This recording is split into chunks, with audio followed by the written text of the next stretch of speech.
Hrvati i Hrvatice u zarobljenoj domovini i širom svijeta.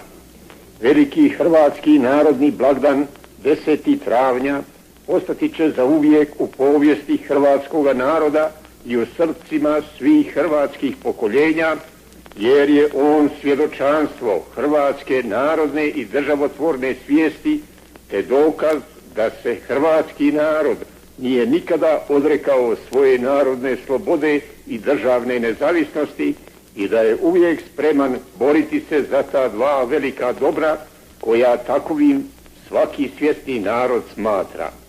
Toga dana godine 1941.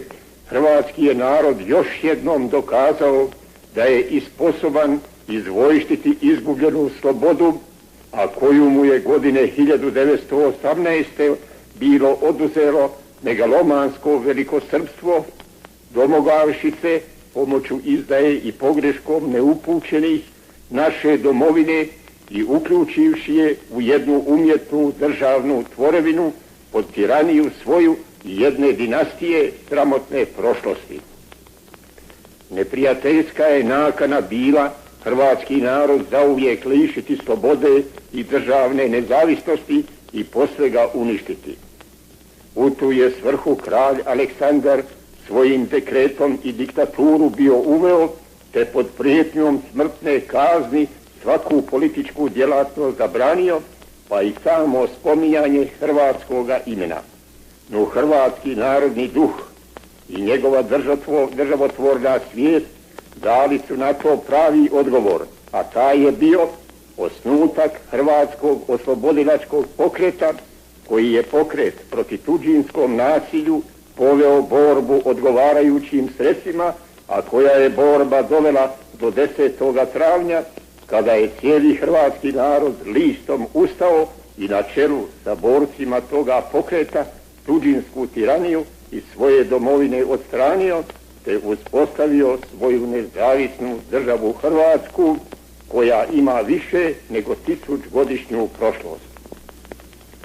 Godine 1945. hrvatski je narod, ne njegovom krivnjom, opet slobode i nezavisnosti lišen, te se nalazi sada pod tuđinskom i komunističkom tiranijom, koja na isti način i opet iz Beograda sve poduzima kako bi hrvatski narod posve istrijebila, pa i sam narodni osjećaj iz njegove svijesti iskorijenila. Da bi tu svoju nakanu doista i postigla, beogradska je komunistička vladavina bila zaigrala igru tobožnjega otpada od Sovjetske Rusije i međunarodnog komunizma, kako bi slobodne narode zavarala i pomoć dobivala da se održi na vlasti i uništi hrvatski narod, koji nije samo borac za svoju slobodu, nego je ujedno najveći i neopozivi neprijatelj komunizma kao takovoga. No, ni na taj način ne može beogradska komunistička nakana uspjeti, jer je hrvatski narod neslomiv i jer još živi hrvatski oslobodilački pokret, čiji rodoljubi i borci opet na oslobođenju rade, te se spremaju za konačnu odlučnu akciju da tuđinsko komunističko nasilje iz domovine odstrane i nezavisnu državu Hrvatsku opet uspostave. U tom radu i borbi hrvatski borci nisu i neće biti sami. Bezbožni i zločinački komunizam nametnuo je svoju tiraniju i svim ostalim narodima u istočnoj i jugoistočnoj Europi, te se i svi oni za borbu spremaju, a hrvatski oslobodilački pokret je u slogi i suradnji sa njihovim rodoljubima i borcima. Braćo i sestre, zločinačka, tuđinska i komunistička ruka hara po našoj zarobljenoj domovini, puni tamnice i sije smrt.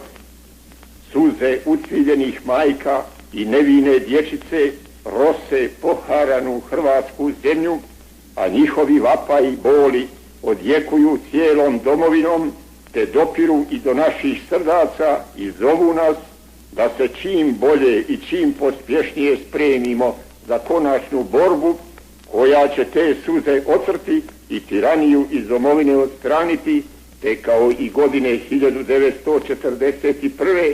nezavisnu državu Hrvatsku uspostaviti. Božjom pomoći taj će dan sigurno doći. Neka živi hrvatski narod, živila nezavisna država Hrvatska, slava borcima koji su za nju svoje živote dali. Za dom spremni.